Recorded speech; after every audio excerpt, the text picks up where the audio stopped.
Leading off for Paideia, number 8, Ryan Liu.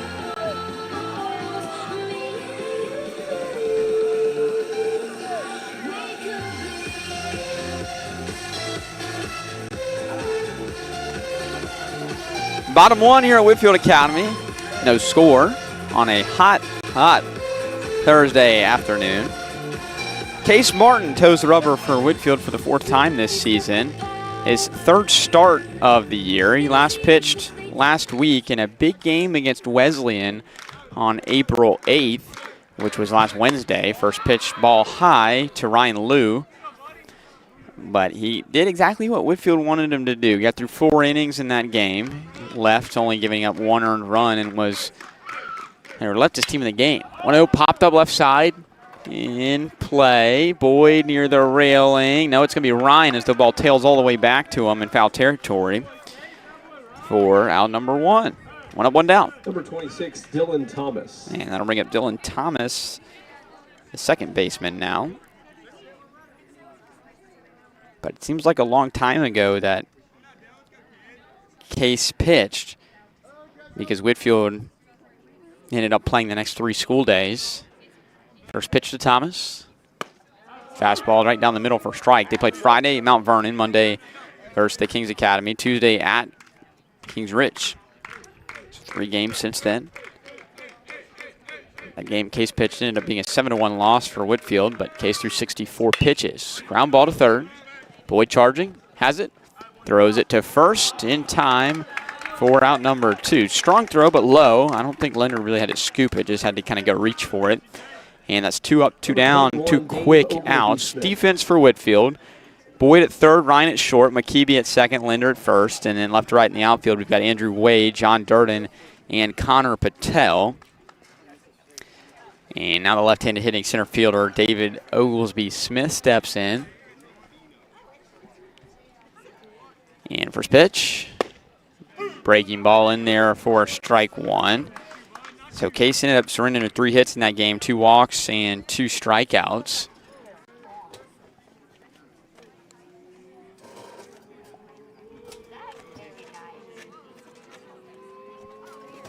And the 0-1, check swing, he definitely went. Oh, and they're going to appeal down to first and say no appeal. One of those times where probably the home plate umpire has a better vantage point of it than going down to the first base line to a lefty hitter. Now 1-1. Martin doubles up with the breaking ball and the swing from Oglesby Smith.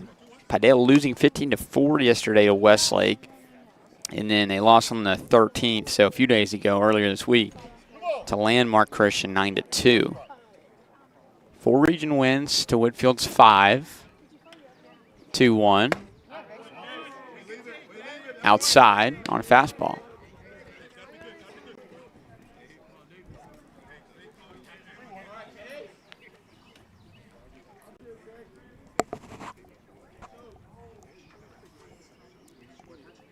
Now the 3-1. Drops a breaking ball in there for strike 2. Count runs full. Paideia in the white pinstripes today. Whitefield Academy in the more traditionally road gold uniforms, but Whitefield serving as the road team today despite playing at home. Going with uniforms. Payoff pitch.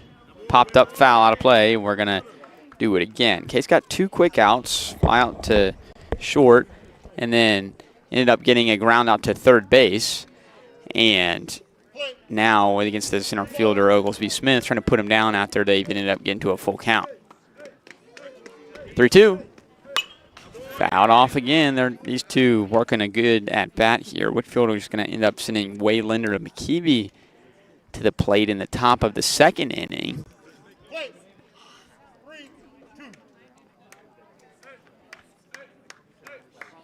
And now for the payoff pitch. Swing and a miss, got him. 1-2-3 inning for Case here in the top, or the bottom of the 1st. We go to the 2nd now, no score from Whitefield.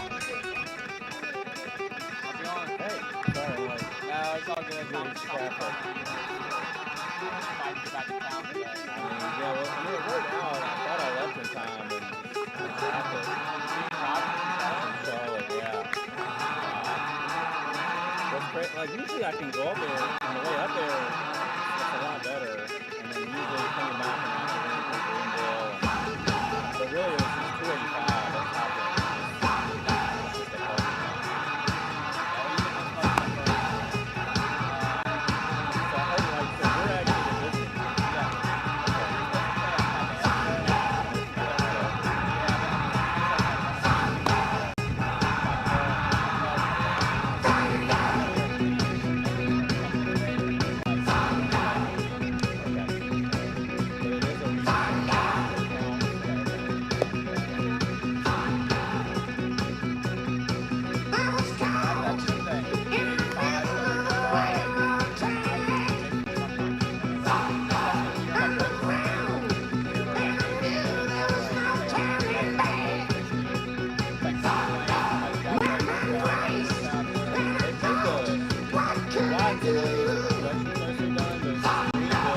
Top second from Whitefield. Paideia and Whitefield knotted at 0. Jack Hunter here joined by David Dickey. David, great to have you with us back after you were on Friday, tight Mount Vernon game. Hopefully we get a great game again, but this time Whitefield on the other side of it. And it's a good day for some baseball here today. That's right. I apologize for being late, but I'm just glad to be off the road and here watching some baseball on a lovely day. So Andrew Wade, Luke Linder, and Owen McKeeby due up here in the top of the second. First pitch, ground ball to short. Bruce waits back on it, throws to first in time after an initial bobble. He made a strong throw to get Wade for out number 1. Yeah, I thought when he bobbled that, I thought Andrew had a good chance to beat it out, but number 9 stuck with it.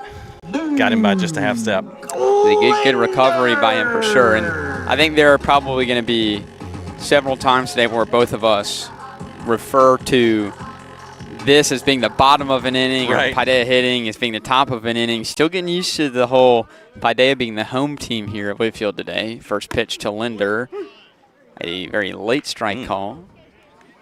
Yeah, bear with me, Jack. I'm coming in off the road, of trying to get my bearings. I don't have my book with me, and then they're trying to add another degree of difficulty with the home visitor swap.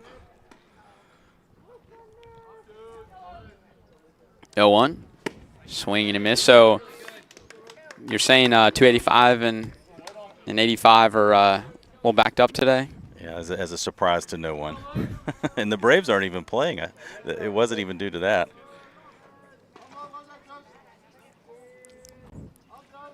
Linder behind, 0 balls and 2 strikes. The pitch, swing and a miss, got him. Heavy dose of breaking stuff. That's any Thomas' thoughts, first strikeout. Any thoughts so far on the pitcher for Paideia? Now batting number 21. Seems to be coming out pretty sharp. Ended up being greatly helped out by a pickoff in the first inning. He hit Landon Ryan on the first pitch and then picked him off, and that was right before Connor Patel got a base hit. So, but good stuff. Throws pretty hard. We'll see if he can keep it up second time through the lineup or through majority of this game. What I've seen so far is some very good breaking balls, pretty sharp. Although I will say we know our pitcher, Case, has his own excellent hard breaking ball. 1-0 fastball. Catches the low part of the zone for strike 1, and we're expecting to see Paideia's best today in terms of pitching-wise, and Whitefield sending their best to the mound too as McKeeby lifts a fly ball to center field. Oglesby Smith back, ranging to his right, and he's got it pretty easily for out number 3. 3 up, 3 down for Whitefield here in the top of the second inning, and we go to the bottom of the second now. No score. Sponsors for their incredible support of Whitefield Athletics. Their generosity helps our athletes and coaches excel both on and off the field. We could not do it without you. Thank you for being an essential part of our Wolfpack family.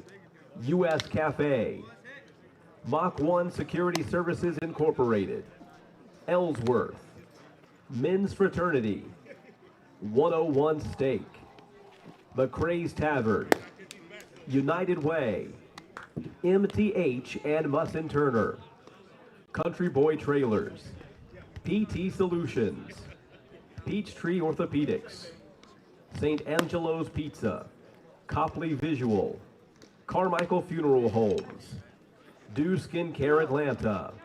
If you're interested in becoming a Packbacker corporate sponsor, visit WhitfieldAthletics.com for more information. Thank you for your support, and go Pack!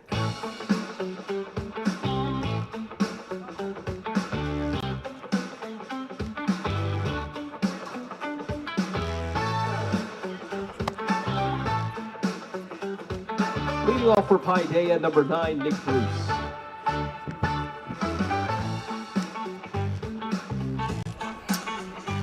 Back in the bottom of the second inning from Whitefield Academy. Great to have you with us on a hot Thursday afternoon. Breaking news, and this is the hottest game of the year in terms of first pitch temperature at 84 degrees today at first pitch. Feeling all sorts of it.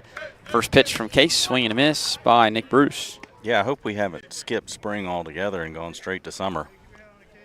Yeah, it's I'm not complaining about it not being cold anymore. I would just love a little more spring. 0-1, tap foul.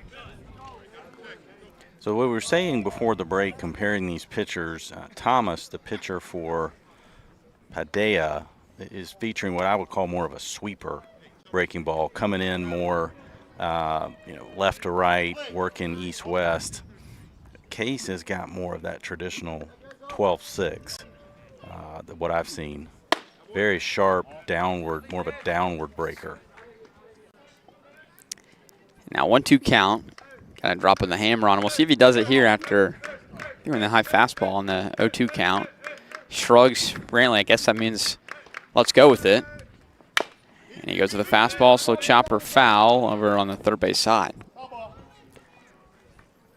And I believe Case does feature, that's not his only breaking ball. I imagine he does throw more of a slider type pitch as well as a changeup. But from what we've seen, as he's still working his way, got a later start to pitching this year. Certainly he's got a good fastball and that real good curveball. And this one is in foul territory too. Ground ball to Boyd's side of third. But yeah, Case threw 64 pitches last Wednesday against Wesley, and the goal for him, is he also got through 4 innings, is to get him ideally through 5 innings today. And by the time you get to next Friday in the first round of the playoffs, wherever that is or whoever you're playing, you've got Case as a game 1 starter being able to throw about 80 pitches or get through 5 innings. 1-2. Outside. That would be ideal. He's got as much potential pitching as anyone on the Wolfpack to my eye. So having him as a durable workhorse starter would certainly be a benefit. Ground ball to Boyd, this time in fair territory. He's up with it and whips it to first for the first out here in the bottom of the second. Number 18, Calvin Jardina. Jack, I'm not as familiar with Paideia. Has the Wolfpack played them the past several years? They have been in our region as long as this current region has been put together. Whitefield, and that's fouled back, I believe, played them in the first round of the playoffs last year and swept them game 1, game 2. Whitefield got them 3-0 and then 1-0 in round 1 of the playoffs in kind of a low seed, high seed matchup. Yep. Just not as familiar. We play a lot of the other schools, the Mount Perrins, all the mountains as I call them, Mount Vernons and whatnot, middle school and some of the other sports. Just haven't come across them as much. 1-1, breaking ball misses high. Yeah, and the sea of saints and mounts. Sometimes you get lost in the other schools in our huge region. A region that spans about 15 teams. Right. I would imagine the school's located over near the Decatur area, and I would imagine several of their players probably came up through some of the Druid Hills or those local rec teams. We would play them. The NYO Buckhead baseball teams, those that came from that, we would play them in summer. Plenty of good ball players over in that area.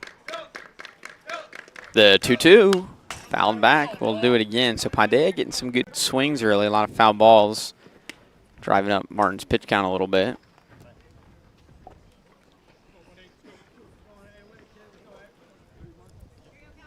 This is Calvin Jardina, the catcher for the Pythons. And the pitch. Line drive, left field. This will dump in for a base hit. Paideia with their first knock of the game. It's a 1-out single from Jardina. Case left that breaking ball just a little too far up and left it up like that. The batter was able to muscle it out to the outfield. You want to ideally bury that a little bit lower in the zone next time. Bodie Hagan, the courtesy runner at first. We've seen a few of those breaking balls kind of being left up in the zone today. We'll keep an eye on that. Coffey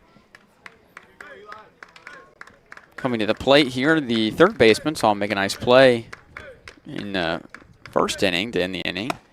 And he takes ball 1 high. So this is Paideia's last region game of the year, also their last regular season game of the year. So no reason to believe that Colin Thomas isn't just going to be unleashed today. Push to his max. 1-0. Strike. Yeah, so in other words, they don't have another regular season game until the playoffs start. No, they're done. They're done for a week and a day, 8 days. Whereas we've got that one game remaining against Paulding. Long pause for Martin. Takes a peek off his back shoulder, and a late time is called by Coffee. And in the old playoff system where they rank you by region, the game on Saturday wouldn't mean anything. You could just kind of show up and have some fun. This year, with the power rating, not the case. Fastball, late strike call, we'll take it. Now 1 ball and 2 strikes. We will take it. That ball was at the belt generously.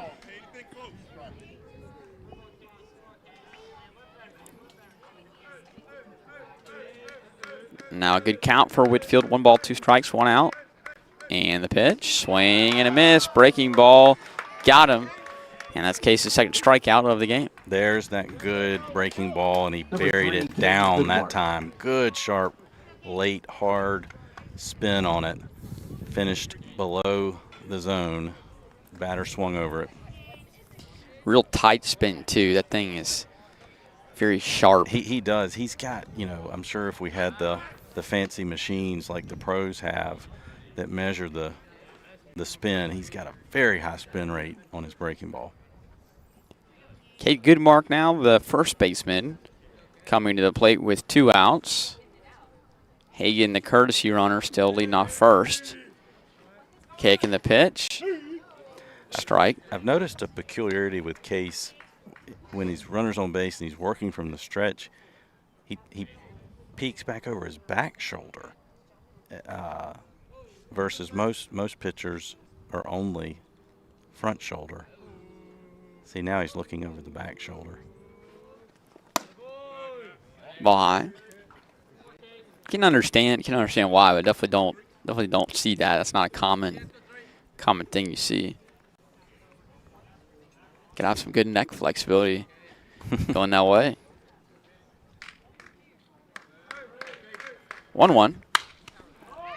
Popped up towards the batting cage, isn't foul. And you got to think too. I mean, I haven't talked to him about this, but it's a pretty similar movement to when you peek back and look at second. So maybe it's just kind of more of a natural thing to be kind of looking in that direction for both base runners. I don't know. Well, controlling the running game is it's not just the catcher. The pitcher is a very active part in that, and it's things that one of the little hidden things in the game that pitchers work on.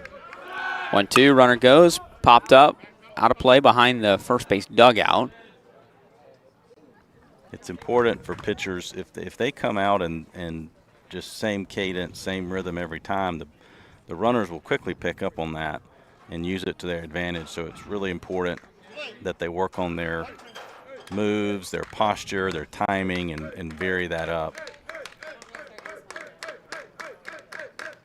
Now the 1-2 coming to Goodmark again. Martin, long look, comes home.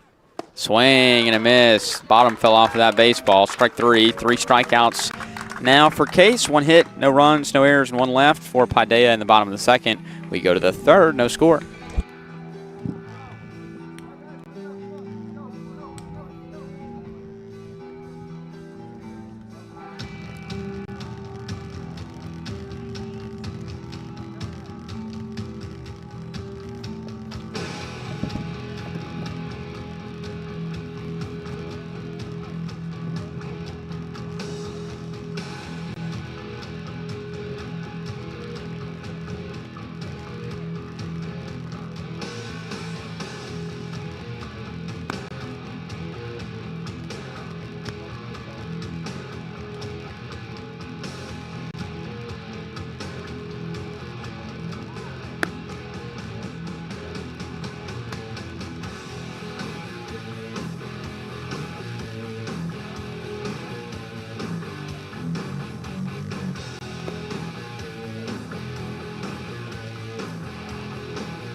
off for the Wolfpack in the top half of the third inning. Number 28, Robert Boyd. 8-9-1 due up for Whitefield as we go to the third in a scoreless game between the Paideia Pythons and the Whitefield Wolfpack. Alongside David Dickey, Jack Hunter here with you. It's the Pythons and the Wolfpack. Last region game of the year for both of these teams. Whitefield 5-7 coming in. Paideia 4-8 in region play. Robert Boyd, the third baseman, here facing Colin Thomas. First pitch, popped up right field. Lou sees it, and he's got it for out number one on the first pitch. Thomas has got good life on the fastball. I don't know if you call it sneaky Now quick batting or just number quick, 7. but that was a first pitch fastball, and Boyd, usually in that situation, the hitter's going to be ready for it, and it got on him, jammed him.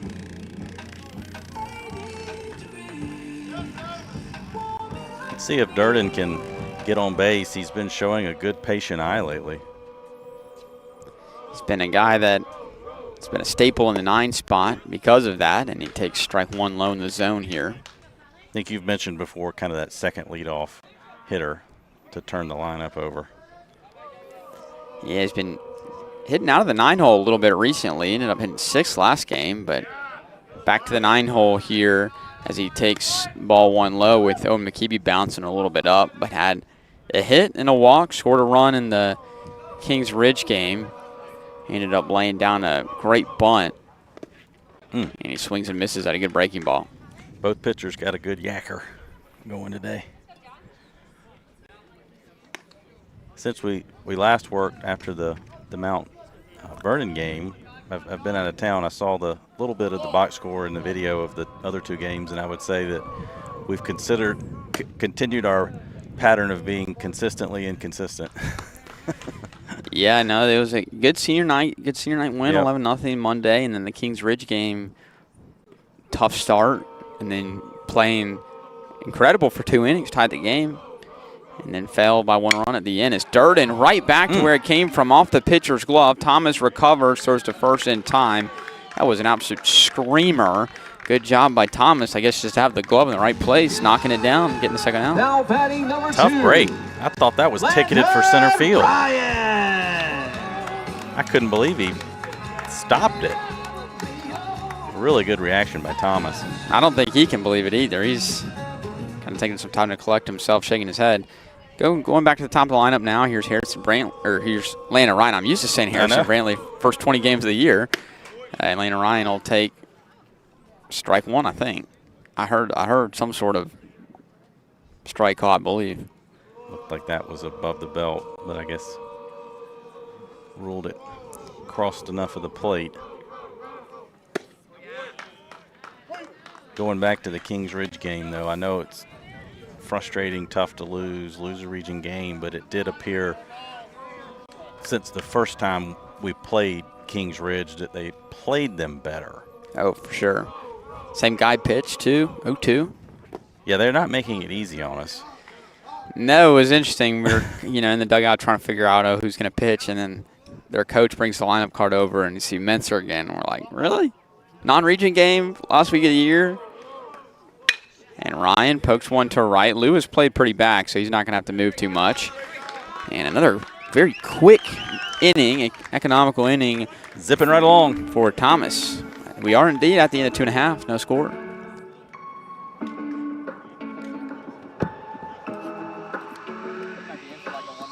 Some days life feels perfect, other days it just ain't working. The good, the bad, the right, the wrong, and everything in between.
Bottom three, no score here from Whitefield. In case you're just joining us, Paideia, the home team today, even though we're playing here at Whitefield, a game that was originally scheduled to be played at Paideia. Hey, but we'll take another home game here, last regular season home game of the regular season. It'll be Thomas, Moon Chun, and Lou coming up to the plate for the Pythons. First pitch, high. There's been a bunch of stuff that I wouldn't mention. The innings have just been so quick, I haven't. How about the fact that we're getting two same lettered school mascot names today? So 1-0 or 1-0 pitch grounded to back to the pitcher. Case Martin throws to first for the out. So we get the Whitefield Wolfpack and the Paideia Pythons. Don't see that every day. You don't see the Python nickname very often either. I was trying to maybe get my my snake puns lined up for the listeners. Maybe I should have led with that too. I don't think. I mean, I commend Paideia for having such a nice mascot. We've seen a lot of Tigers and Eagles and Wildcats this year. How about the Pythons? Yeah, I love the originality. You get kind of tired, like you said, of Paladins, Tigers, Bears, and Lions and whatnot. Even the Wolfpacks, you don't see too many Wolfpacks. Moon Chun foul tips the first pitch, 0-1. Foul tip this one too. Yeah. So far, Paideia's got that early lead, and they're trying to strangle the life out of our bats. We'll have to see if we can wake up. Got to play defense right now. Now the 0-2. Martin doubled up on the hammer right there, and Moon Chun, good take, able to lay it off after seeing the same pitch and swinging through it on the 0-2. And the pitch. Chopper to short. Ryan charges it, gets it on the short hop, throws to first. Play of defensive beauty right there. Well done. Little do or die. Chopper bounced once high up past Case over the mound. At first, Landon looked like he might wait back. Then he came charging in, and he made that do or die flick at it.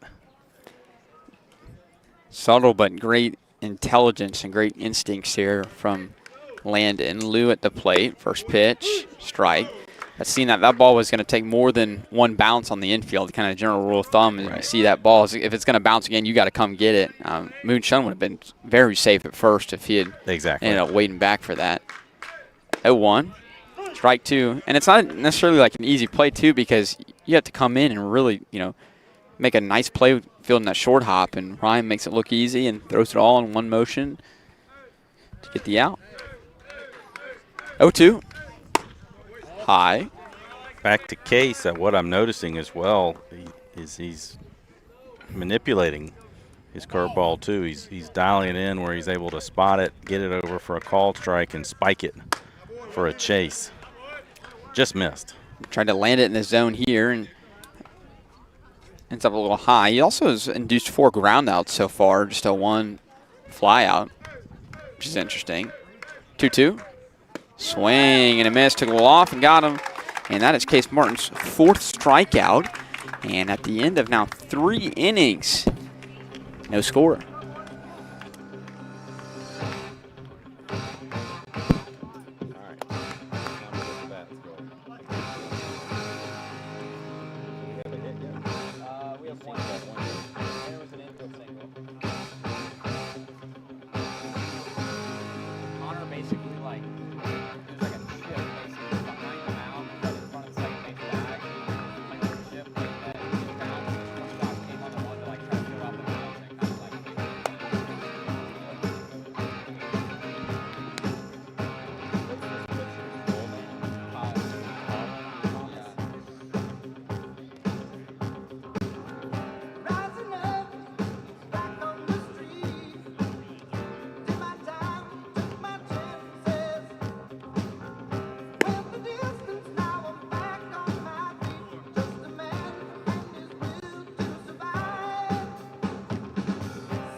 Leading off for the Wolfpack in the top half of the 4th inning, number 1, Connor Patel.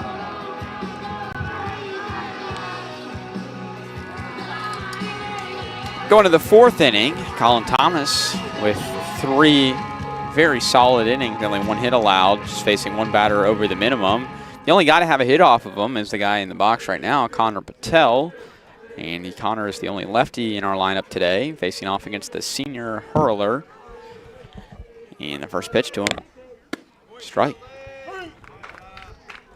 Caught the back door there.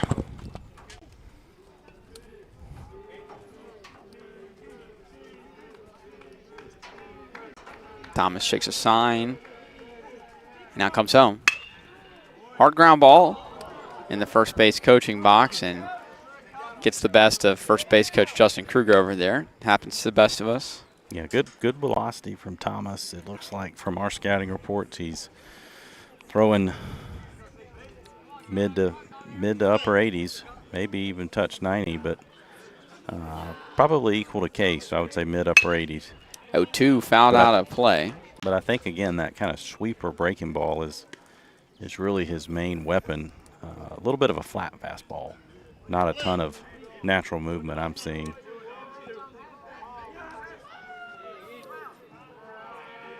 Oh-2.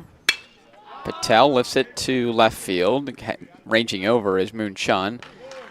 He's been busy today, and he's got it for the first out. Now batting for the Wolfpack. Good approach, though. I like the approach by Connor there. The pitch was outside. He didn't try to reach around it. Took a shot at the backside. Just got a little bit under it. Also saw, too, online that Thomas committed to play baseball at Emory next year in the UAA Division III level. Yep. Emory, a good baseball program. Good school as well, so congratulations to that man and his family. Won't have to go too far, especially over where Paideia is. Won't have to go too far. Right in his backyard. He's going to take off the arm sleeve. We'll see if that'll help or hurt him. First pitch inside. He gave it to his third baseman, Coffee, to stuff in his back pocket. Well, he's definitely looks to be attacking these right-handed batters with that sweeper. Right on cue, there it is. More of a get-me-over. We'll see if Harrison can stay on that. Harrison likes to go right center. He gets a lot of his hits to the middle part of the field. And just gets a piece of it and fouls it back to the crossbar right in front of us behind home plate for strike 2. So Thomas only has 1 strikeout so far. He's gotten most of his outs in the air, 5 flyouts through the first 11 outs, or 10 outs he's gotten. Harrison Brantley, line drive, right side, fair ball into the corner. There we go. Over the first base bag. Brantley into second. He's going to try to take 3. The relay, the throw into third is late. It gets past the third baseman, but a good back up there by the left fielder, Moon Chun. Harrison Brantley with a 1-out triple on a screamer right over the bag. I was just about to say we ought to try, instead of the fly balls, try getting some on the ground. That worked out just fine. Great job by Harrison, like I mentioned. He gets a lot of hits up the middle, but he can spray it line to line, and he used every bit of the fair territory on that. Snuck it just inside the bag. Hard hit ground ball. Got all the way down in the corner, past the tarp, and once it got in the corner, you knew there was a good chance Harrison was going to go for 3, which he did. And that line drive, that's the line drive part. That's been the biggest coaching emphasis the coaching staff has made to the team. As Brown shows bunt, foul ball.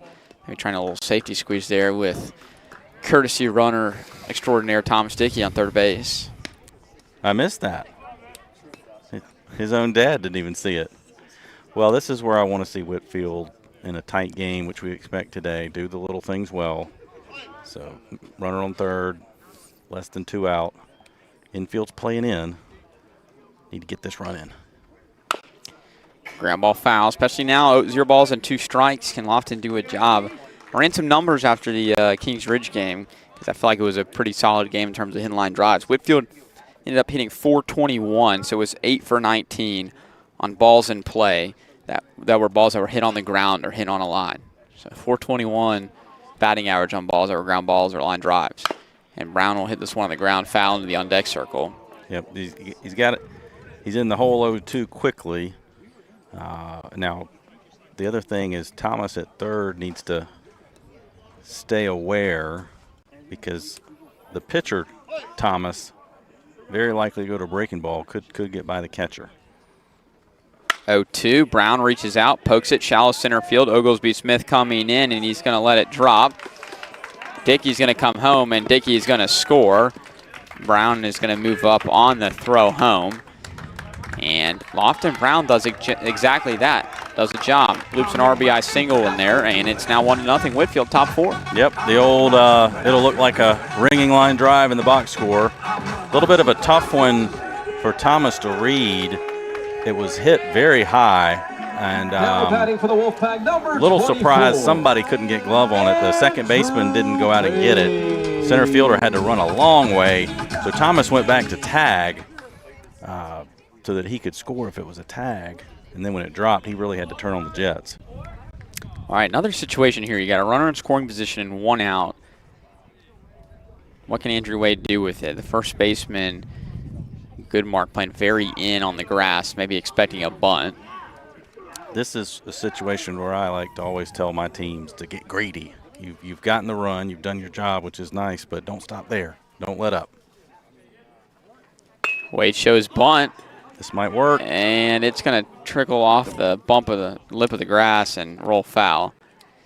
A lot of times, probably half the time or more, Whitefield baseball practice begins with the pitching machine and with bunts on the field before the game. Run to the base, stretch a little bit, run around the bases, stretch a little bit, get some secondary leads, but then come to the plate and bunt. You don't bunt it, you don't get it down, you go run on the hill.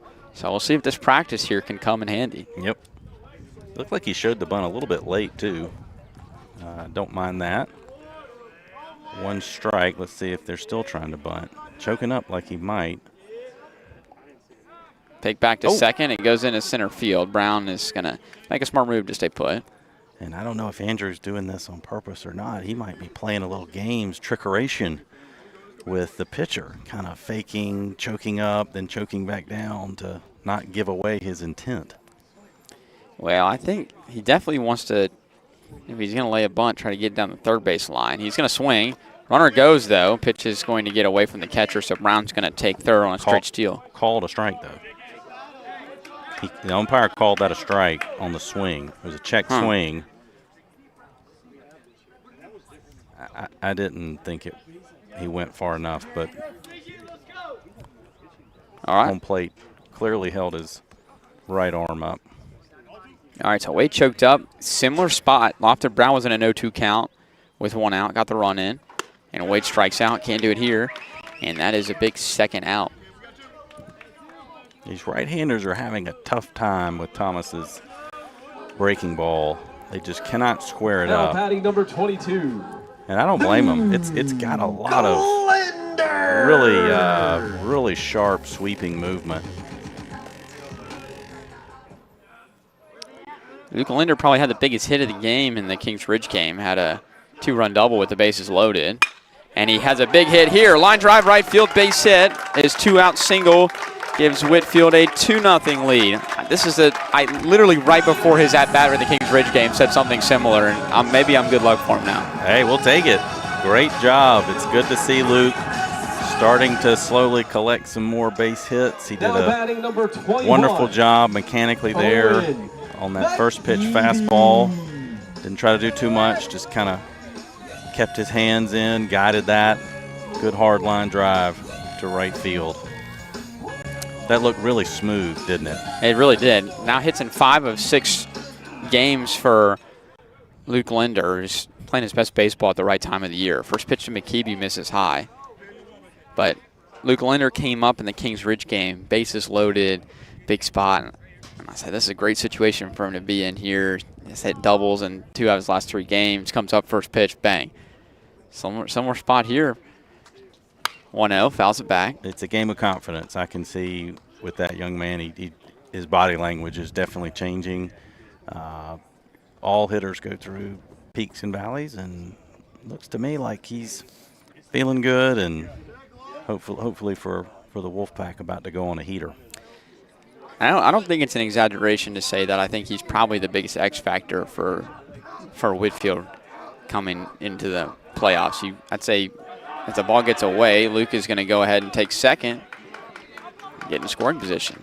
I think the young man in the box is another X factor. Owen is played a lot of different roles for the team and was really one of the most consistent hitters. He's had a few downed games lately, but he's got a lot of great potential too. If we could get these guys going, it would really give us a shot in the arm for playoff time.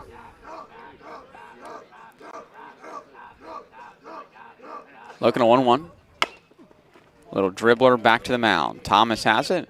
Will flip underhand to first, and that is in time. But Whitefield on 3 hits, gets 2 runs on the board, leaves 1 runner on base, and now we go to the bottom of the 4th, now 2-0.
Leading off for Paideia, number 26, Dylan Thomas. Bottom 4, Whitefield now with a 2-0 lead for Case Martin as he faces the Paideia lineup for the 4th time. And David, Case looked pretty good so far. 4 strikeouts, 4 ground outs. He's really had command of his pitches so far. He has, and hadn't had a lot of traffic on the bases either, so that's always a good thing. Facing Dylan Thomas for the 2nd time. First pitch, breaking ball, drops in there for strike 1. There you go. That's consistently been a strike. Ump's giving maybe not as much east-west, but he's given the north-south, and the pitchers are taking advantage.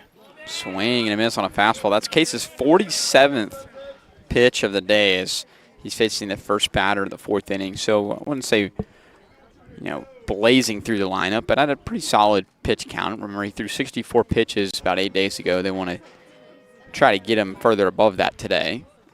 0-2, foul tip, strike 3. Have a seat. There you go, right on by. Really good job the first couple pitches. That curveball and then the fastball right after it at the top of the zone. It's what they call tunneling. With that's a newer term where the pitcher tries to release different pitches out of the same slot. So to the batter, it's harder to pick up. And he did that there, and then he came in with a good inside fastball for the strikeout. Foul tip on the first pitch, and there's another spot where Harrison Brantley gets drilled. He's going to get a fist bump from the home plate umpire. I think you could make a diagram of all the places on the human body where Harrison Brantley has gotten drilled this year, and it probably would be pretty full. Life of a catcher. A 1 swing and a miss, tight breaking ball. The other thing that makes Case effective with that pitch is he'll throw the breaking ball at any count. A lot of pitchers don't have that confidence in their off speed, and they get a little predictable. 0-2, have a seat fastball, blew it right by him. But when you can command multiple pitches and demonstrate to hitters that you'll throw them in any count, you become very dangerous indeed. And the reality is a lot of high school hitters cannot hit good breaking balls. No. I would say most high school hitters can't. So if you can put a breaking ball, especially early in the count, over the plate, or at least a good breaking ball early in the count, I mean, a little chance that it's going to get barreled up. First pitch, ground ball. Boyd has it in rhythm. Throws it to first. That was a quick inning that Good Case clean Martin inning. needed. Great job, Case. 3 up, 3 down. We now go to the 5th inning, 2-0.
To the 5th inning we go. Case Martin pitching to Jim on the other side. He's got 6 strikeouts through 4 scoreless innings, but not to overlook the outing that Colin Thomas has had. Gave up 2 runs on 3 hits in the 4th, but still has had himself quite the day.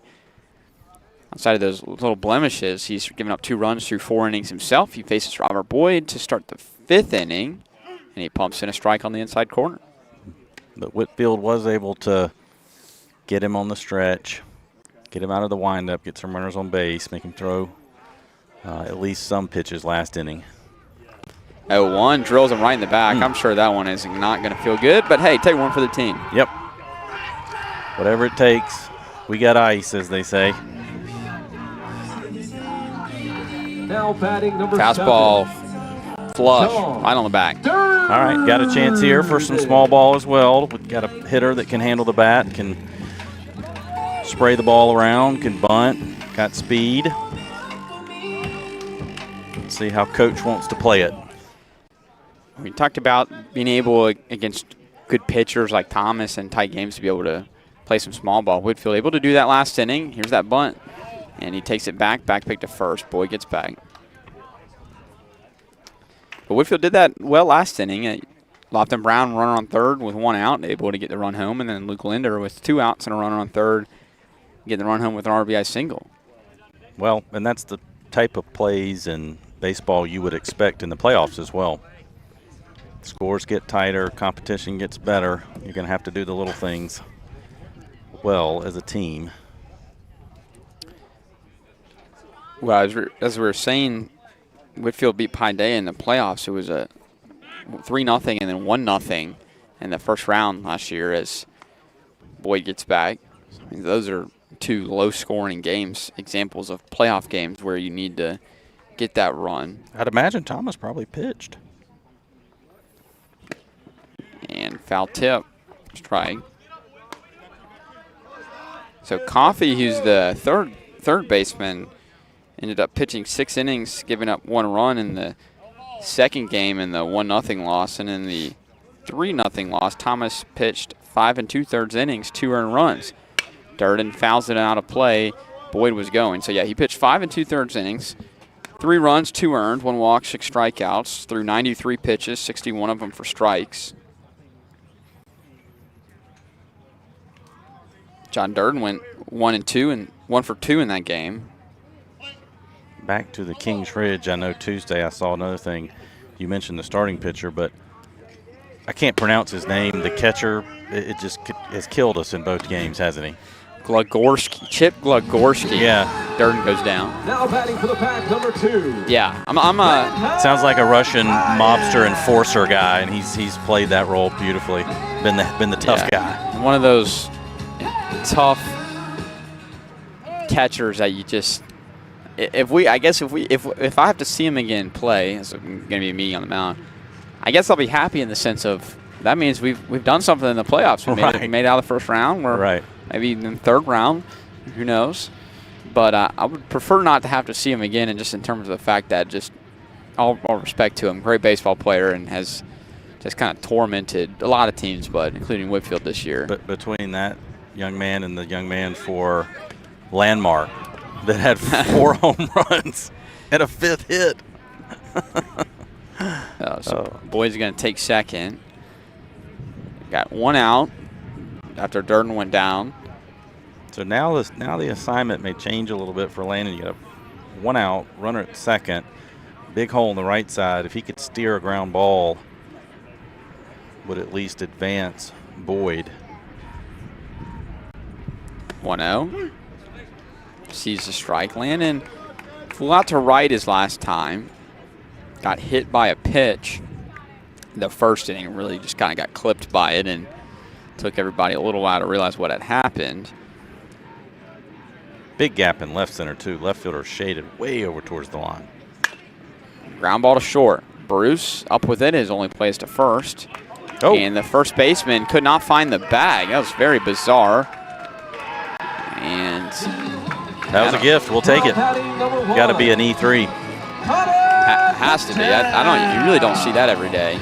No, that play's got to be made. I know the Paideia dugout will be frustrated there because, again, big change in the probabilities of the inning now. Instead of having 2 outs and a runner on third, you got first and third, 1 out, and you got to think we want to get Landon pretty quickly up to second. Patel tries to bunt, pick back to third. Ryan is going to end up taking second on a stolen base. Kind of did the little delayed steal routine there, maybe hoping to draw a throw. But it ends up, now we got second and third, 1 out. So another situation, sometimes game experience is the best practice to simulate tight moments. This is exactly what it is for Whitefield as Patel grounds it back. This has been a big point of emphasis, especially to the playoffs. Low scoring, tight games, got to execute in these situations, and Whitfield's getting a lot of work with it today, trying to do that. Patel is down in the count here. Infield playing in, all 4 infielders up on the grass. 0-2.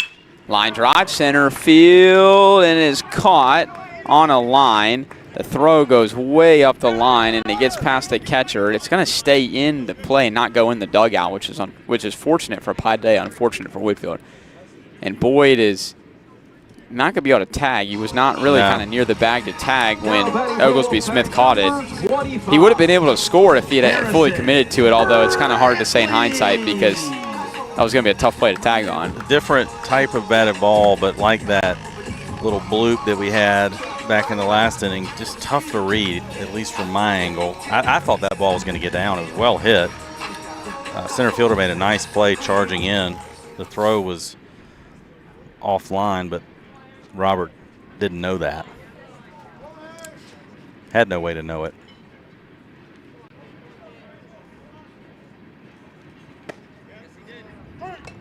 See if Harrison can pick us up here with 2 outs. Brantley takes a strike. I'm sure that'll be kind of a coaching moment down at third. I saw Mike Sheen talking to Robert a little bit, but a tough ball. I think Connor probably backspun that ball a little bit too because it kind of just stayed up in the air. I thought it was going to kind of dump down a little bit more. So not much Connor can do there. It hit the ball hard out of the infield, and the pitch misses outside. Yeah, the other thing, sometimes you'll see teams do in that situation when there's a runner at third, they'll tag even if it's too shallow, and they'll fake just to try to draw a throw, because if the throw's offline, then you can go. So that might have worked in that situation as well. Yeah, at least get off the bag, kind of see at least, make him throw it. Correct. And so far, Paideia has been not rock solid with the glove. I've seen him misplay a few. An error this inning. See if Whitefield can make them pay for it.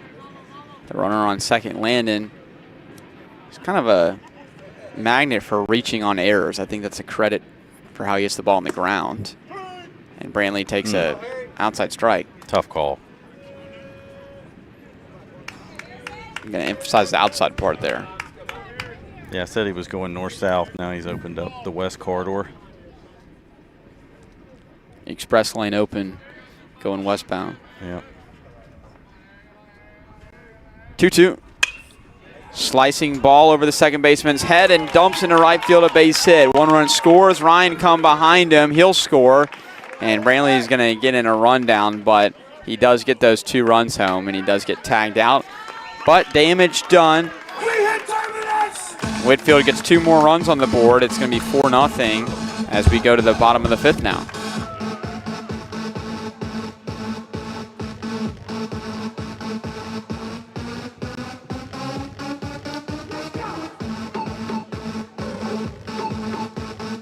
It's the middle of the 5th inning. You're welcome to stretch them out and sing along with Take Me Out to the Ball Game.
Leading off for Paideia, number 18, Calvin Gardena. Bottom 5. We seem to have some sort of disagreement about warm-up pitches. And Case Martin thought he had another warm-up pitch, but apparently he doesn't. May not be worth getting stirred up about at this point.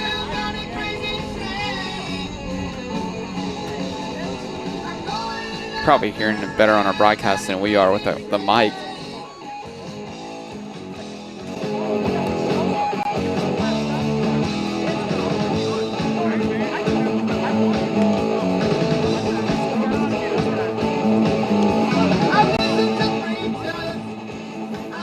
Just trying to turn it up, see if we could hear a little more of that conversation. Something about Harrison being the last out, so a little. Well, they had Andrew Kim who came out like you usually do. If the catcher's still getting their gear on, someone will come out to speed it along. First pitch breaking ball. There is a time limit in between innings that once the pitcher picks up the ball, he has to throw. It's not just pitches, but Case is working fast here. I did notice you got the inning correct. You said bottom of the 5th. So if you're just joining us, kind of unusual situation. We're playing at Whitefield, but Whitefield is the visitor. So Paideia is the home team, batting in the bottom of the 5th. 2-2. I have the rule book pulled up about the time discrepancy. It's something that I was actually reading about a week ago. It's kind of good timing on this. 2-2, high. So the starting pitcher may warm up by using not more than 8 throws completed in 1 minute, which is timed from the first throw. Okay. So even though Harrison Brantley late, and line drive, left field base hit to start the inning. Even though Harrison Brantley was kind of late getting out of there, that 1 minute still happen. Number 23, Eli We'll get a Kaufman. courtesy runner, I think, for Paideia's catcher. So they'll get a leadoff runner on. Case hadn't had too much traffic. So a chance for him to work. He works from the stretch at all times, but now he'll have some runners on base.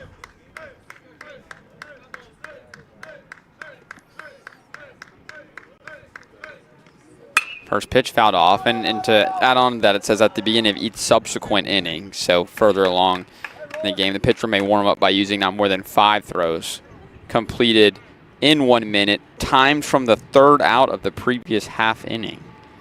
So I probably should have read further down in there. So does that, you think then it was the umpire was saying the time had had passed. Okay. So the reason I ended up reading about this is that this has been some chatter among the Georgia high school baseball coaches, because apparently it's not the only time this has happened. Which some coaches were chatting about it, upset that this had happened to them. Well, Jack, I know there's not a lot of good TV shows on these days, but to stay up reading the rule book at night, I mean, I don't know. You want me to send you some Netflix recommendations or some books? No, I'm just kidding with you. To second for 1, to first, double play in time. 6-4-3 double play. Hey, in June I'll take all the recommendations I can get. I'll have some time to do it then. But I think you're actually onto something though. As we get, we've talked about playoffs a lot. We're on the eve of it. That's the exact kind of thing that whether or not something like that would be insignificant to the score. But I could totally see teams and savvy coaches pulling something out like that to play mind games with the opponent. Yeah. We had when I was growing up in Thomasville, our rival, Thomas County Central, Coach Rosati was the coach of our rival, and he would do stuff like that all the time. Right center field, it's going to 2-hop off the wall. A hard hit ball from Cade Goodmark, and he's going to have 2-out double. So 2 hits in the inning for Paideia. For they really wish they didn't hit that 6-4-3 double play, or else they might be on the board. Yeah, we got lucky there. The Taylor made 6-4-3 double play right to Landon. Good turn by Owen at second, because that was a good piece of hitting. Hitter went backside, carried it deep to right center. Case Martin with 6 strikeouts. He's also gotten 6 outs on the ground, too. He's through 4 2/3 innings.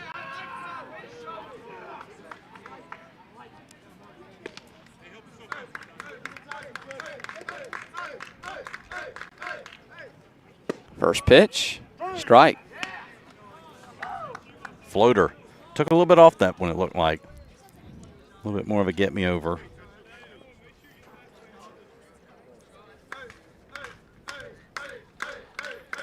And 1. A little tighter this time. He yanks it outside. Luke's guarding the line down at first. Robert also playing a little bit closer to the bag, trying to prevent extra base hit down the line.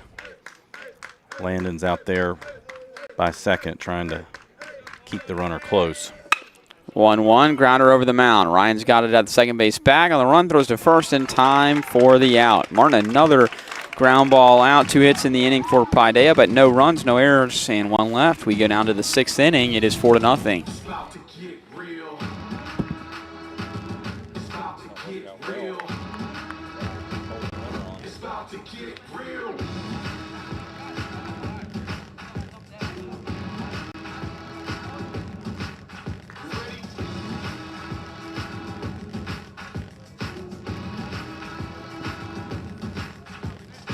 This is it now, can't quit now, till the pressure is on the rise.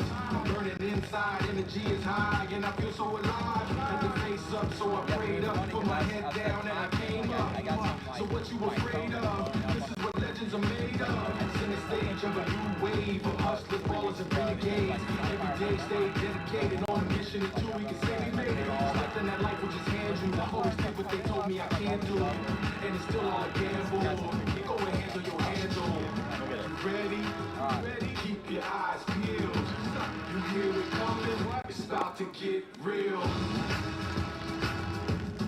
Watch.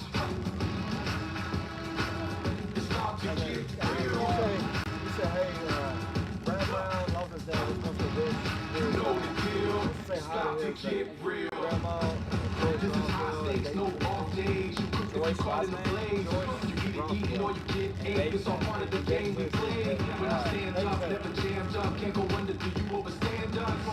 Don't take it for granted. It's bigger than life when it's planted. Enough said, cause I know the ledge and I'm pushing it right to the edge. Only break bread with my real head for the blood and the tears we shed. The nation we done waiting. So at the end of the day, Might have a little dirt on my boots, but I'm taking you uptown tonight. Leading off for the Wolfpack in the top half of the 6th inning, number 3, Shine with you. Lofton Brown. Gonna cover up, burn it up like neon lights. Might have a little dirt on my boots, but we're gonna dance the dust right off them tonight.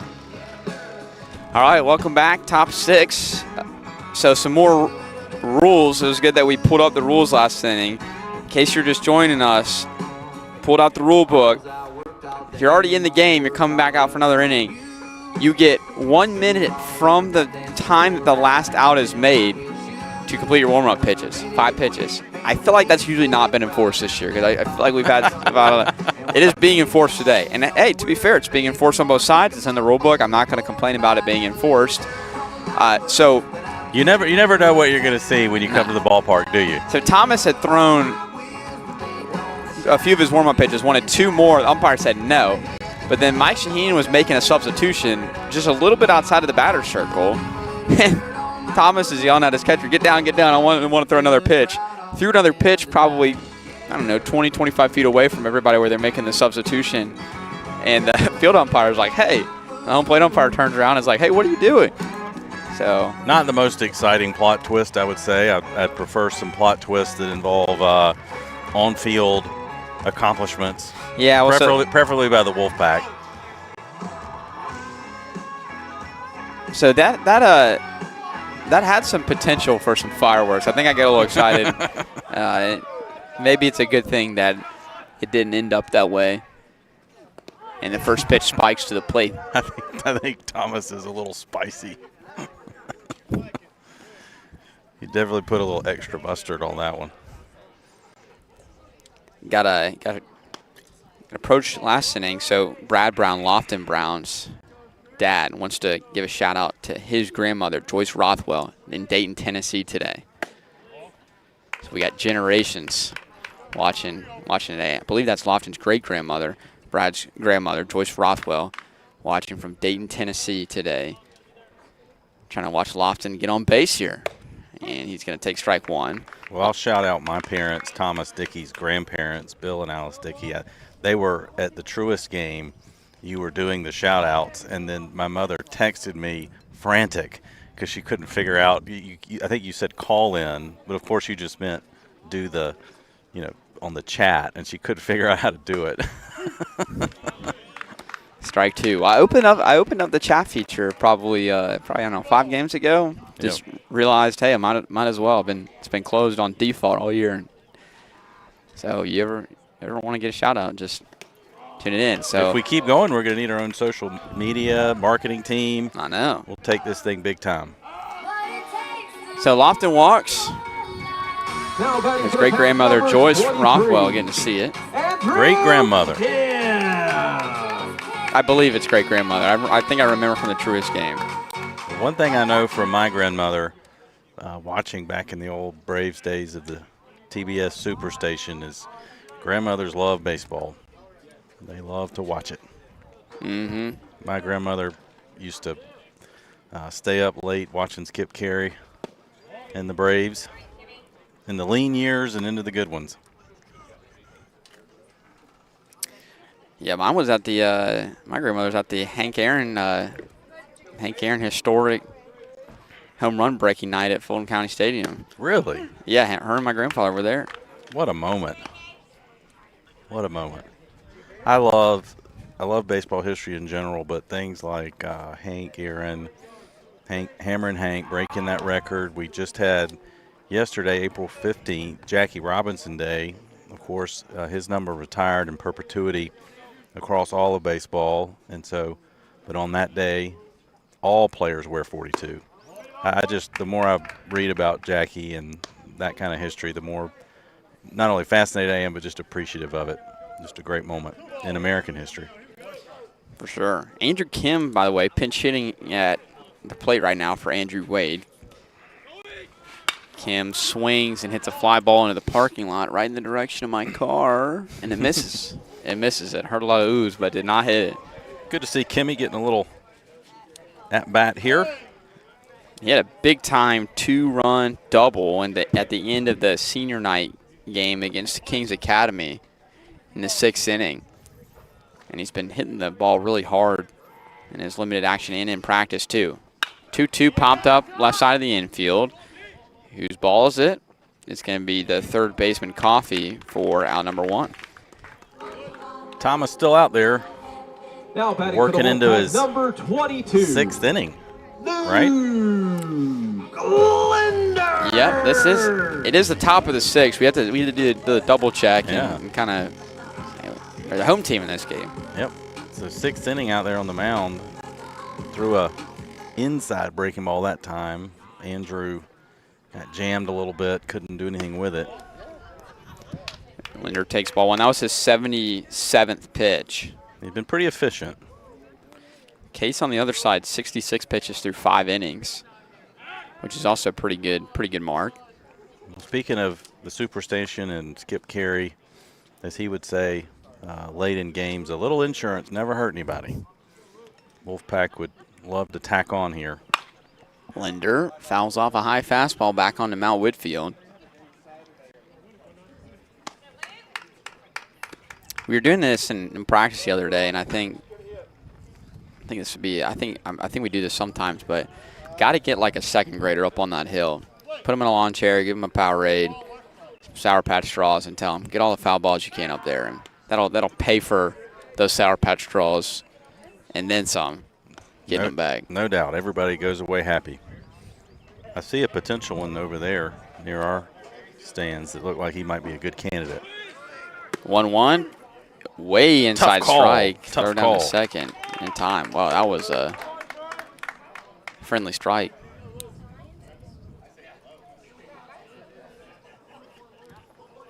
I feel like Luke Linder, out of anybody for some reason, I feel like gets a lot of bad strikes called against him. I think you're right. I would have to agree. He's got a big strike zone. It's one downfall of being a tall kid. 1-2 high. This one's a ball. Throw down to third is not in time.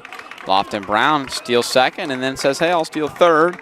And now the opportunity changes for Luke Linder a little bit. Get to run it. Yep. Don't need to do too much. We have the luxury of being out 4-0.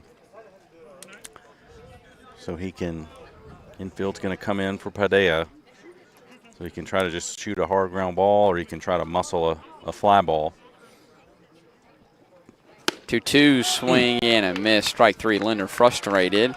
And now it's going to be up to McKeeby here. 4th strikeout. But a good Now cut. batting number A 24. strikeout, but he didn't bail out. He stayed on it, put a competitive swing on it. Again, to our conversation earlier, I do think in general he's seeing the ball better. That ball didn't necessarily fool him. He just came up a little empty. McKeeby swinging through first pitch fastball. So ever since we gave Lofton that family shout out up there in Tennessee, walked and then stole second, stole third.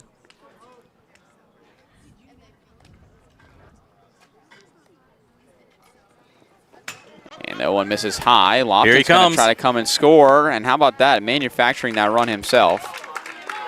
And I'll assume he's safe. We got no save call, but I'll assume he's safe as he crosses the plate. It's 5-0 now. Catcher tried to make it close. Ball came all the way to the fence. Catcher retrieved it and fired a fast one back to Thomas, who was closing rapidly from the mound.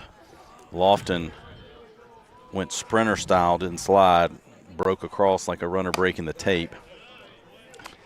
That's like a Ricky Henderson run, or maybe like a modern-day Chandler Simpson run right there. Walk, and then I'll do the rest. Still second, still third, and then get home on a wild pitch that a lot of people probably wouldn't get home on. Speed never slumps. He showed it there.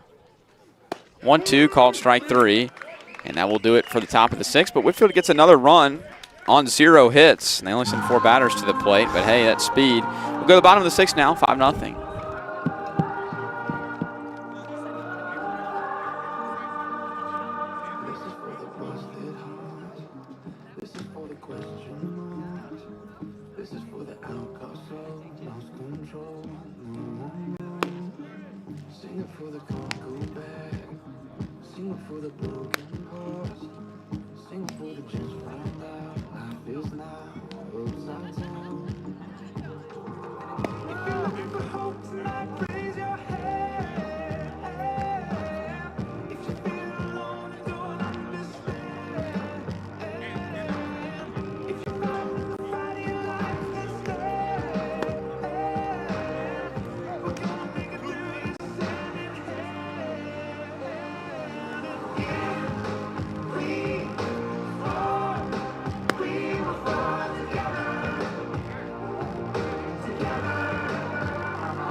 Leading off for the Pythons, number 2, Ben Moon-Chun.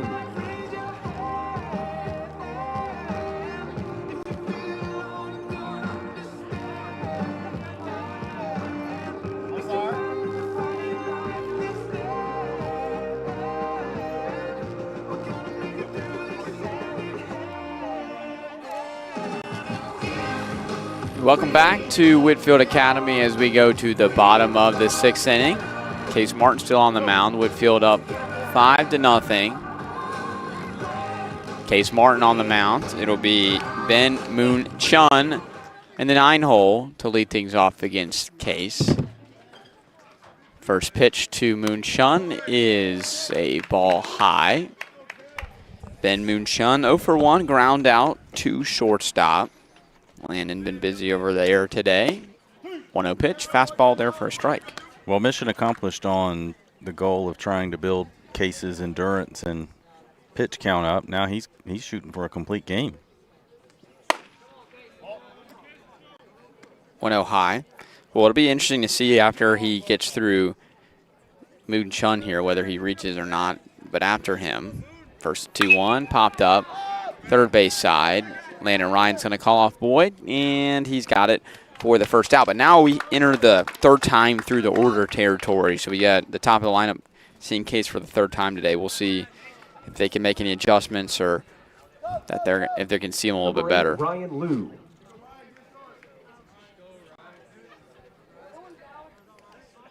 But love Case's demeanor on the mound, very kind of animated, works fast. You see him talking to himself, very kind of bouncy on the mound. Some guys, you know, are very the opposite, and that works for them, and that's great too. You just kind of like to see everybody doing their own thing. In Case with looks like a great changeup there and a swing and a miss. That was either a changeup or a really good downward slider. Case looked pleased with himself after that one. 0-2, outside fastball. Also, while we're on the chat, got 10th grader Brockton McIlvain watching today. Brock is a good player on our football team. Tuning in today. Give him a shout out. 1-2, ground ball to second. McKeeby waits on the hop, gets it, throws to first, round number 2. That was, if my game changer is updating accurately, his 74th pitch.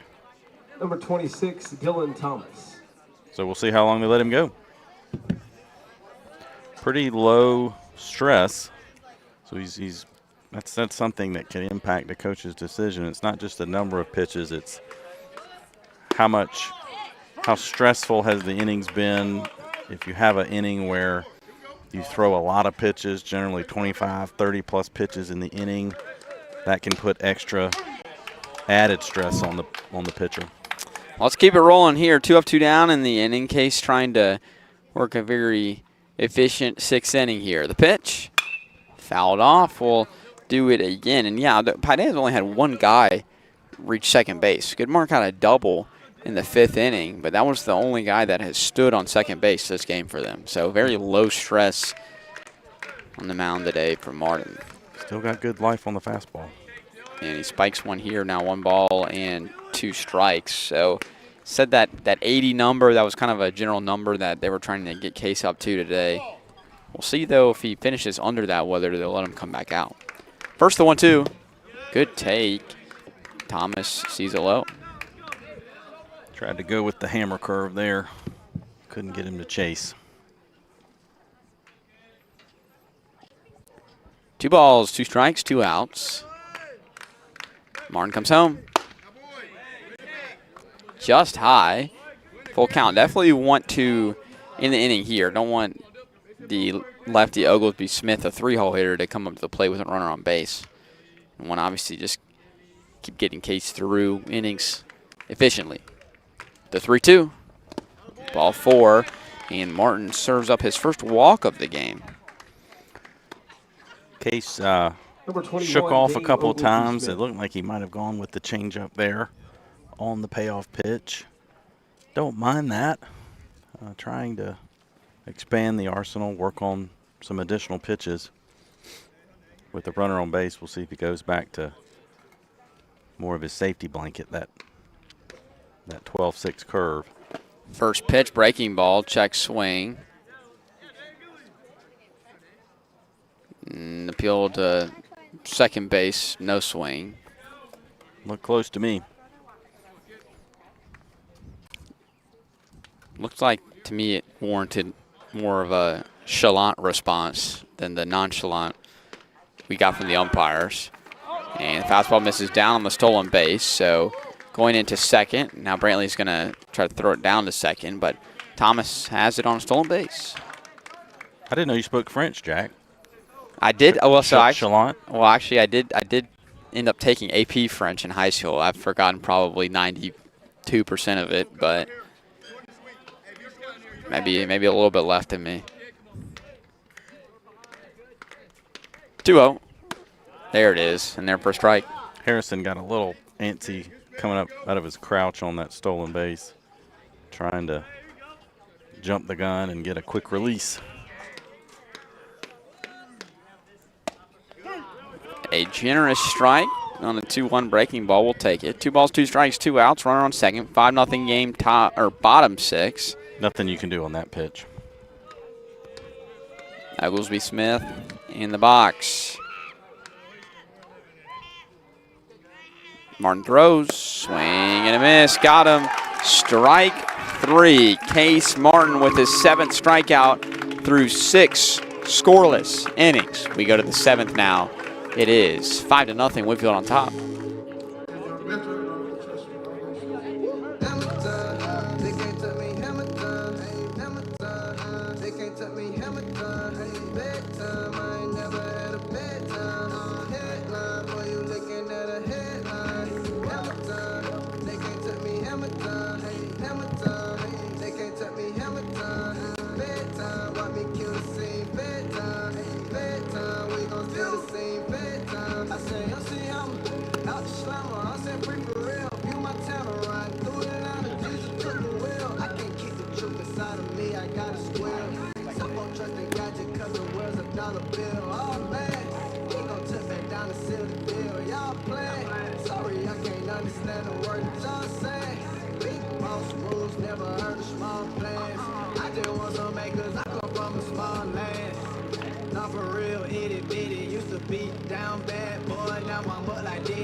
Bedtime.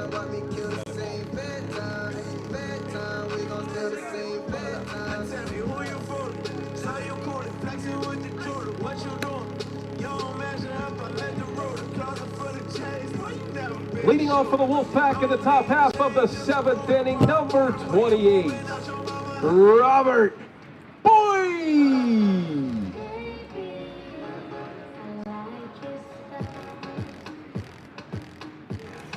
Top of the 7th now from Whitefield Academy with David Dakey, Jack Hunter here with you. David, your timing, the time in between the last out and the pitching warm-ups today, and we got over a minute in the last one. It was over a minute and a half. So they did try to kind of stop Dylan Thomas, who's now on the mound a little bit, but he did throw his 5th warm-up pitch, and first pitch to Boyd misses low and away. So Dylan Thomas moving from second to pitcher. Colin Thomas done. We presume that Dylan is Colin Thomas's little brother, but not entirely sure, as it's in there for a strike.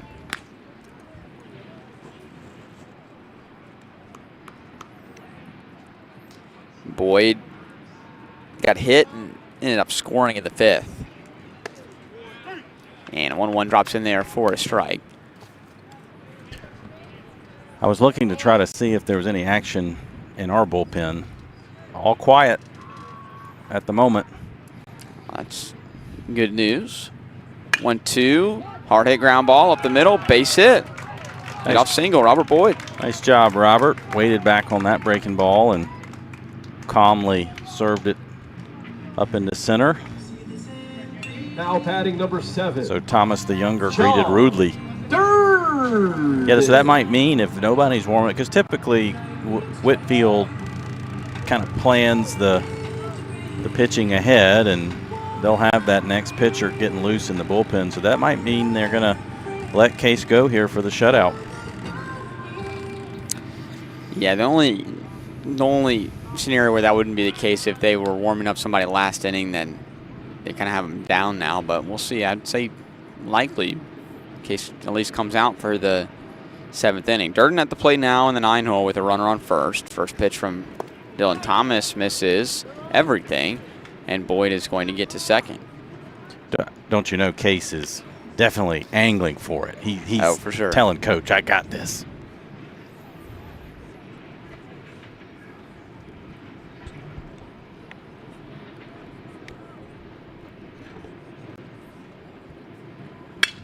Durden, line drive, right field, and it's caught on a line by Lou. It's just a bullet, but right at the right fielder for the first out. Good approach. Didn't work out, but that's the second ball he's hit on the nose. And really nothing to show for it.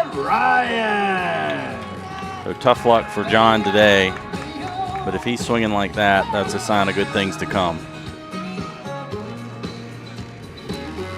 So Boyd on second. He's in scoring position with 1 out. Landon Ryan comes to the plate. Ryan reached on an error by the first baseman in the 5th inning.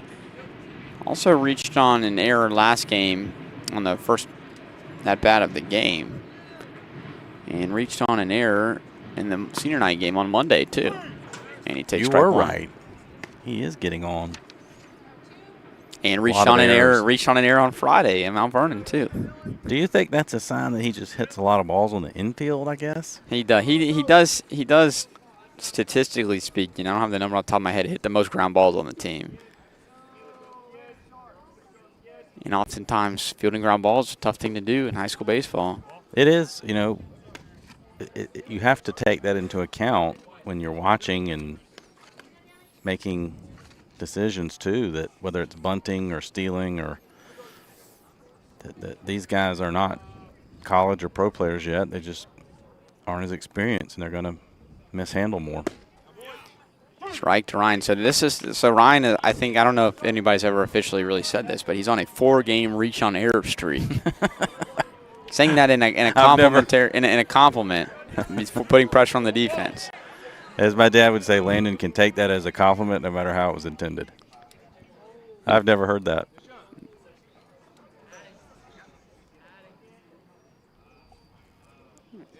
But that's something that, especially Brian Krameyer, the pitching coach, has talked about with some of the hitters is, you know, catching a can of corn fly ball is much easier than fielding a ground ball, going to first with it. Like, put some pressure on the defense, make it hard for them. It's a line drive here to center, but the center fielder, Oglesby Smith, there to make the catch. And there's still always things to work on, even with the 5-0 lead. Now batting number 1. Landon in an 0-2 count. Paideia. Still had a good competitive swing on that 0-2 pitch breaking ball. So you always want to be battling. You never know. No, as we know from some of the earlier scores, no lead is safe in high school baseball.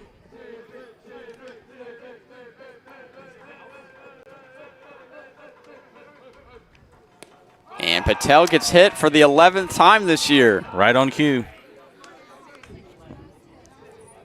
It's a day that ends in a Y.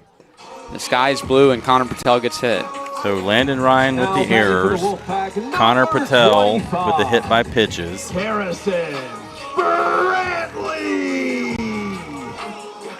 Maybe Coach Shaheen is onto something there, getting those guys at the top of the lineup. Landon and Connor both are top 2 on the team in on-base percentage. They're both kind of in that 490s range. Ducks on the pond here for Harrison.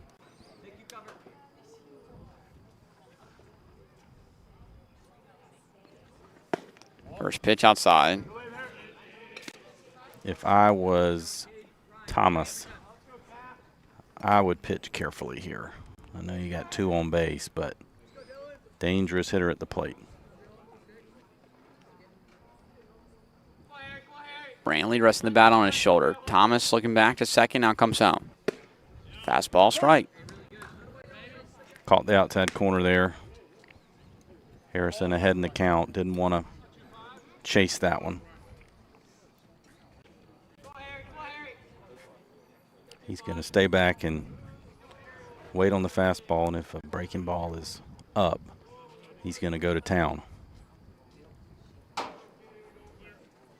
Brantley, hard ground ball. Justin Kruger, that one was a hot shot at him. I think that we'll score that as a hit.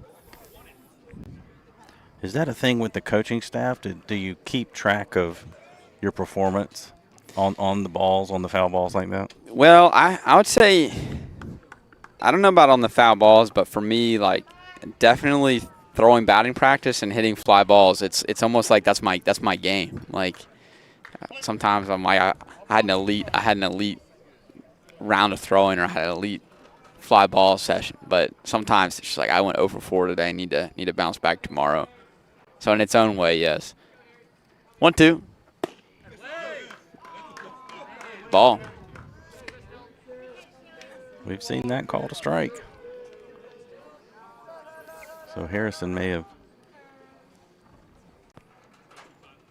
gotten one there.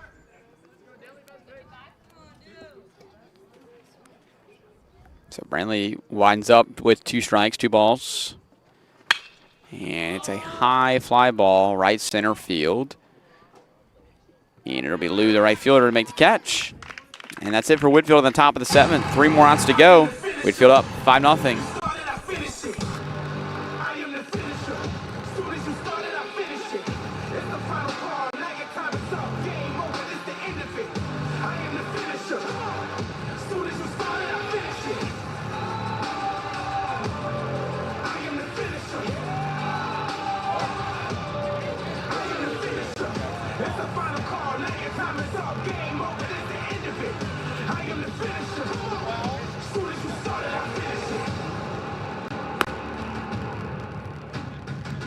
Now pitching for the Wolfpack, number 12, Jackson Wallace.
top 7, or bottom 7. Having to get used to this whole Paideia being the home team thing. But 5-0 Whitefield. Jackson Wallace will take it the rest of the way. No complete game for Case Martin. First pitch for Wallace is a high fly ball, deep left field. It's going to get over Andrew Wade's head, and it's going to 2-hop off the wall. Nick Bruce was ready to swing it. Lead-off double here with Paideia down to their last 3 outs. Bruce sunk his fangs into that fastball, greeted him rudely. There we go. Number 18, Python Calvin punt. Jardina. And Jardino will come to the plate. Our super fan in the chat today, junior here at Whitfield, Brock McIlvain, wants to shout out Sam Suddeth and Wyatt Childers, 2 of his classmates. First pitch in there for a strike to Jardina. As I get older, the eyesight gets worse. Various other maladies creep in, but my dad joke abilities grow with every day. 0-1. Popped away. It's a decent trade-off. I mean, the eyesight is really getting old. I mean, I can barely read these box scores without my readers. 0-2. Ground ball. Boyd's got it. Throws it to first, and Linder will return to the bag with it after a little bit of a high throw. Boyd's been doing a good job on the hot corner today, and that's 1 out. Did we give a recap of Case's outing? So 6 innings, 4 hits. Or actually, 6 innings, 3. He gave 3 hits, 0 runs, 1 walk, and 7 strikeouts. Very impressive. Yeah, so Wallace is giving up 1 hit. That's Paideia's 4th hit of the day. Ball 1 down low to Coffey. So 2 of those hits were in the 5th inning, but none of those runs ended up scoring. Didn't give up a hit last inning. Comes back. Wallace does with a strike here. Yeah, really couldn't have drawn it up any better for Coach Shaheen and Case, getting the pitch count up. Threw a good amount of pitches, but never any one stressful inning. Had both the fastball and the curve working well. Looked like he worked some change-ups in. Good tune-up. 2-1. High strike from Wallace, who scouting report on him, he's a strike thrower. Just attacks the zone. Good fastball. Good slider. 2-pitch guy. If you're up there, you better be ready to swing. 2-2 pitch. Foul ball. We'll do it again. Good pitch. Took a little off. That ball was diving out of the zone. Yeah, he's filled an important role this year. I mean, last year you had a lot of older guys that pitched the majority, so this year there's a lot of innings up for grab. And Jackson's been a good little swingman for us. 2-2. Got him. Throw back to second. Nobody home. Runner's going to stay put. No need to risk getting thrown out for the last out of the game, trailing 5-zip. Number 3. So Wallace this year coming into the outing today, 20 innings pitched, 2 earned runs allowed, 2 walks to 20 strikeouts. It's a pretty impressive clip. You take him and Andrew Wade together. Wade, 2 earned runs in 16 2/3 innings. Gotta think we might see Andrew on Saturday. Fouled back. So good tune-up for Case. I assume we'll see him game 1 of the playoffs. We'll see who we go with Saturday on that game, which does have meaning for seeding purposes. Yeah. Lines up to be Lofton Brown's game, just kind of the spot in the rotation. We'll see if he makes that start, though. 0-1. Fouled off. Jackson's today got not sure if that's his slider. I think it might be his slider. It's got really good downward movement in the zone. He's not leaving it up. He's got a good fastball. And he's burying that off speed low and away. 0-2. Here it is. Spikes to the plate about 56 feet. So you put together Wade and Wallace together, you've got 36 2/3 innings. It's going to be more after today. 4 earned runs. That's a sub-1 ERA. over 36 in over 5 full games, high school games. 1-2, swing and a miss, got him. Ball game. And Whitefield closes the home slate in the regular season with a dominating shutout 5-0 victory today over Paideia. Most important thing, I think, no errors. Clean game, only 1 walk too. Only one free pass, no hit batters. So The final score of it's a very tonight's clean game Whitefield from 5, Whitefield, and they win 5-0. 0. Game The ends Pack at is back in 7:25. action This was a on 1 hour and Saturday 51 minute on the game. road at Yep. Baldy We'll take that. Efficient, Take that one efficient. too. Yes, very efficient. Have a great night. Good Drive job. safe, Hope we can keep it going Saturday. Let's get back at it. Keep that momentum going. All right, taking a trip west, and we'll talk to you then. All right, for David Dickey, I'm Jack Hunter here on the Whitefield Sports Network, saying so long. Whitefield wins tonight 5-0 over Paideia. Good night.